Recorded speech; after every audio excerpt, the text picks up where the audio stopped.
Bien, bonjour. Correction des exercices de la partie 2 du cours d'électronique de puissance, la partie redressement. Le premier exercice que vous aviez à faire, c'est un exercice que vous aviez déjà vu, puisque c'est un redressement mono-alternance avec une seule diode.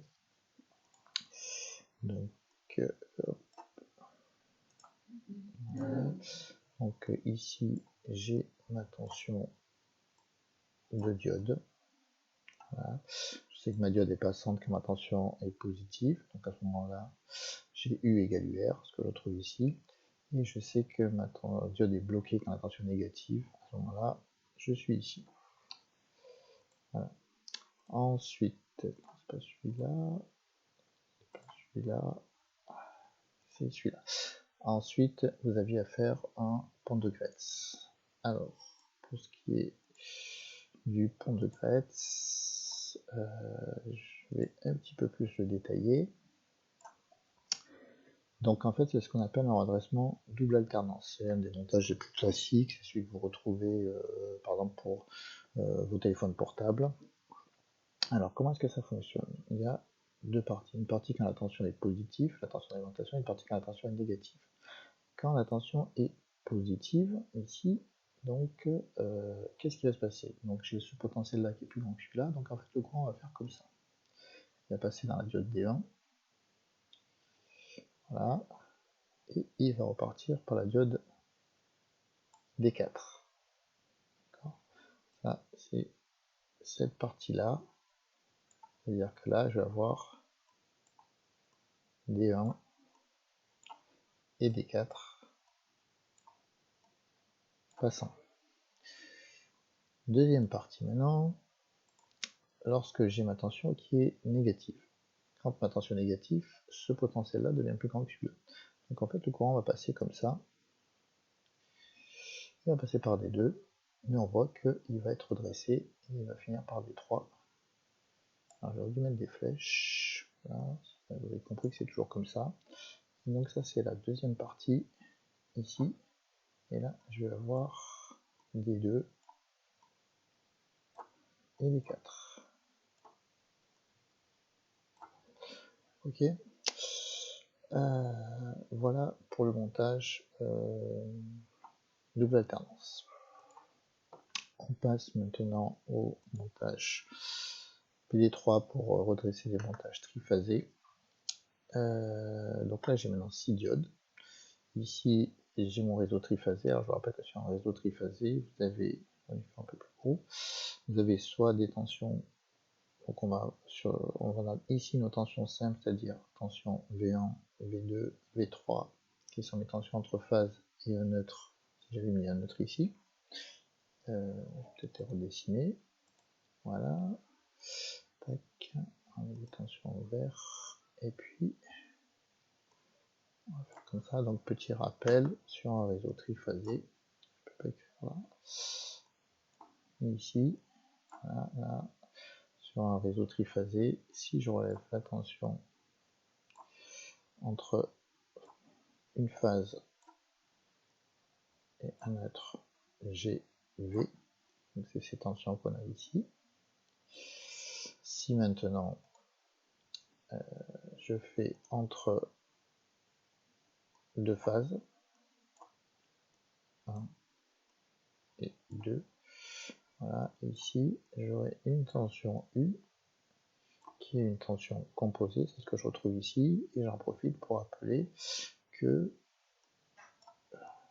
U égale V multiplié par racine de 3. Voilà. Alors, comment ça fonctionne? Donc ici, en fait, ce qui va se passer, c'est que au banc de ma charge, je vais avoir d'abord D1, et puis D5, D2, etc. Mais je vais toujours du coup avoir une tension composée sur ma charge. Donc je vais retrouver toujours cette tension-là. Et en fait, mon redresseur va faire en sorte que je vais retrouver au niveau de ma charge cette tension-là. Donc l'avantage de ce montage-là, c'est que j'ai un taux d'ondulation qui est très réduit.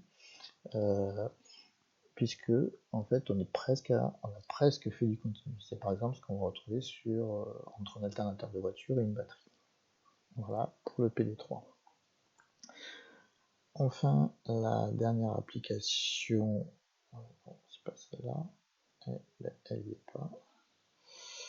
Bon, on va la chercher, c'est pas grave, elle est là. Voilà, dernière application que vous aviez à faire, elle est là. Donc, vous deviez faire un chargeur. En fait, on a une alimentation qui va alimenter un chargeur. Donc, notre chargeur est symbolisé par une force électromotrice et une résistance. Ici, j'ai une tension efficace, U égale 12 volts. J'ai un pont redresseur PD2.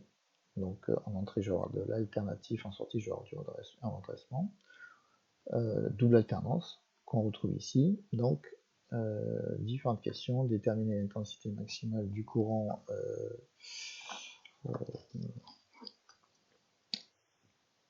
de charge. Donc, on demande l'intensité maximale, sachant que E égale 11 volts. Donc, en fait, il va falloir trouver. Comment je fais là? Tac. Voilà. Il va falloir trouver déjà quelle est l'équation de ma sortie, c'est-à-dire, toujours pareil, quelle est l'équation que je vais avoir ici. Donc, sachant que le courant va aller comme ça, d'accord. Voilà. Je vais avoir ici une tension RI. Donc, si je fais mon équation, si je cherche, donc je sais déjà, je vais d'abord calculer la tension max ici, sachant qu'ici j'ai la valeur efficace. Je vous rappelle que la tension max, Umax, c'est égal à U efficace multiplié par racine de 2. Du coup, là, ça va me faire 12 fois racine de 2, qui va me donner 17 volts. Ça, c'est la tension max que j'ai ici. Ensuite, si je veux faire mon équation ça va me donner, donc là, ici, j'ai R, I, on va voir U égale E plus RI. Moi, je vous rappelle que je cherche I, d'accord, donc I, ça va être égal à U max moins E sur R. U max 17, E, il est donné ici 11 volts, R, il est marqué là 1,5 et on trouve comme résultat Imax, je vais rajouter le petit chapeau ici, on trouve comme résultat Imax égale 4 ampères.